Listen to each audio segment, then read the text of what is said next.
Matchday 32 of the Premier League is done and dusted. And wow, if your weekend involved looking through these reports, you're probably still catching your breath like us. Oh, absolutely. We saw a bit of everything, didn't we? Some real goal fests, a few, well, surprises that have thrown a bit of a spanner in the works. Yeah, And those really tight, tense games that, went right down to the last minute. exactly. And you've gathered some fantastic detail here covering, well, all 10 matches. So our mission for this deep dive is really to go beyond just the results on the scoreboard. Right. We want to unpack what these results actually mean for the league, for the table, get straight to the kind of strategic heart of the weekend's action. Absolutely. So we're digging into Manchester City versus Crystal Palace, Southampton against Aston Villa, Nottingham Forest versus Everton, Brighton versus Leicester City, Arsenal versus Brentford, Chelsea versus Ipswich Town. Wolves against Tottenham, Liverpool versus West Ham, Newcastle against Manchester United, and finally Bournemouth versus Fulham.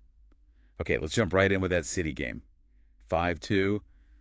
That's a pretty loud statement, isn't it? It certainly was. More than just a win, I think. The data here, it really points towards a dismantling of Palace, especially in attack.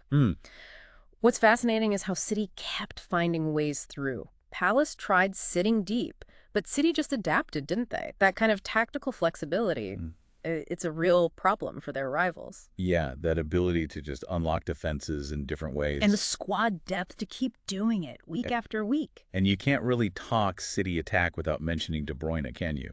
It wasn't just the obvious assist either, was it? The reports were highlighting his positioning, the weight of his passes, really dictating things. Precisely. It's not always the final ball with him, is it? It's the build-up, the sequence he starts that creates the space. And then, of course, you've got Erling Haaland, a hat trick.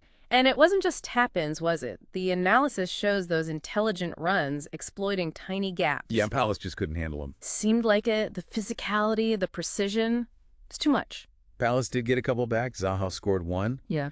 But it sounds like those were just brief moments against the onslaught. Pretty much brief respites. So yeah, the key takeaway isn't just the 5 goals, it's that underlying control, the attacking options City showed. Really cements their position at the top, I'd say. Okay, now let's switch to a result that maybe wasn't quite so expected. Southampton versus Aston Villa. A clean 3-0 win for Villa away from home. Yeah, this one definitely stands out as one of the weekend surprises. The reports really emphasize how convincing Villa were. Convincing how? Defensively, mainly. Yeah. Just incredibly well organized. They snuffed out Southampton's attacks almost before they started. You look at the interceptions, the tackles in their own third. It tells a story. Right. And Villa's goals, they came at good times too, didn't they? Watkins getting the first, McGinn with that long-range one, spectacular, the reports called it. Yeah, that was something. And Bailey finishing it off on the counter. Sounds like Southampton just, struggled. The information suggests they just lack that creative spark, Especially in midfield, Villa's players did a great job breaking things up. So, thinking bigger picture, this is a real blow for Southampton's survival hopes. Huge. A massive blow. They desperately needed points there. And for Villa, well, it really boosts their push for a strong finish, maybe even those European spots, Okay, let's head north then. Nottingham Forest against Everton. A very tight 1-0 win for the Toffees.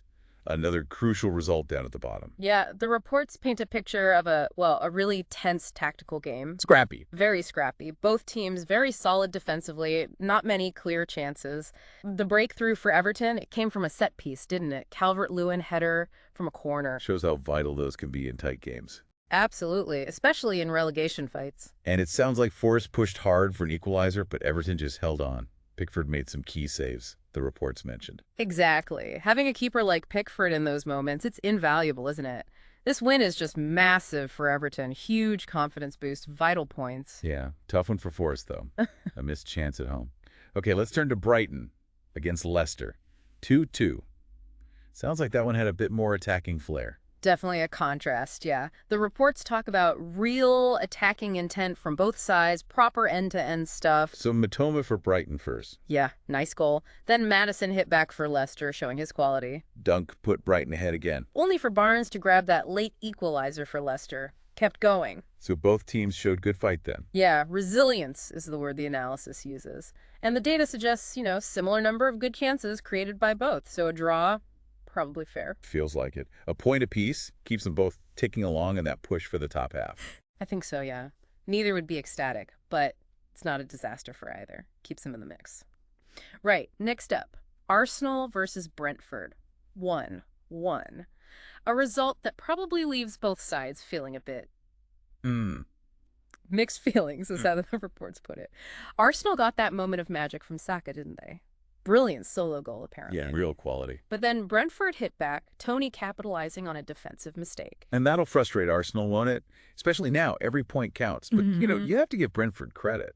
They're tough to play against. Incredibly well-drilled defensively, and they pounce on mistakes. Tony's goal wasn't lucky. It came from their pressure, their alertness. So what does this draw mean overall? Well, for Arsenal, it just slows that top four momentum a little. They'll feel they should have won at home. For Brentford, another really impressive result against a big team just reinforces how good they've been this season. Okay. Moving on. Another high-scoring draw. Chelsea 2, Ipswich Town 2. Yeah, this one sounds like it was a bit wild. Described as a thrilling draw, lots of attacking intent. So Sterling got Chelsea going. Then Chaplin equalized for Ipswich. Thiago Silva put Chelsea back in front. Only for Ladapo to pop up with a late one for Ipswich again. A real back and forth. It does sound like it, Chelsea. Well, they'll be really disappointed, won't they? Leading twice at home, you expect to win. Definitely. But for Ipswich, coming back twice like that, away from home, that shows amazing character. They'll be absolutely buzzing with that point. In our seventh game here, Wolves 4, Tottenham 2. Wow, a stunning victory that the reports say has shook up the race for European spots. Yeah, and described as a roller coaster, too. You can see why. Neto for Wolves early. Kane equalizes. Then Wolves bang, Neves and Traore. Spurs pull one back through Son.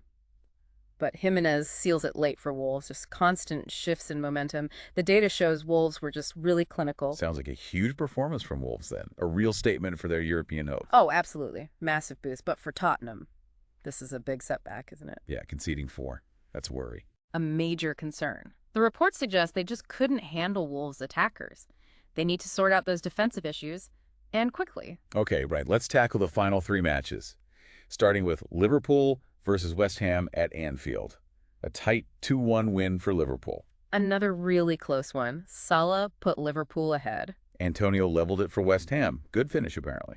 Yeah, but then Jonah gets that late winner, described as a clinical finish right near the end. Oof, that hurts for West Ham. It really does.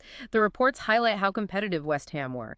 Defended well, looked dangerous on the break. They'll be gutted to leave with nothing. But for Liverpool, absolutely crucial, right? It keeps those top 4 hopes flickering. Exactly. Every single point matters for them now. That win keeps them in the conversation. Okay, next up, Newcastle United 4, Manchester United 1. The reports are calling this a statement performance, a resounding victory. That's pretty emphatic. It really was. Just dominant from Newcastle, start to finish, apparently. Wilson, Almiron, then Isak gets 2. Just showcased all their attacking threat. Yeah, the data suggests they just completely overran United. Pretty much. Across midfield, defense, Newcastle were on top. United got one back, Fernandes with a consolation, but it sounds like that's all it was. Exactly that. Damage limitation by that point. This result is huge for Newcastle's European ambitions. Sends a real message. And for United. A really concerning performance. Second best everywhere. They need to figure out what went wrong fast if they want to stay in that top 4 race. Okay, last one. Bournemouth 1, Fulham 0. A hard-fought win is how the reports describe it. Secured by that solitary goal from Solanke. Sounds tense, closely fought. Yeah, very tight. Both sides had chances, apparently, but Bournemouth took theirs and then defended really well.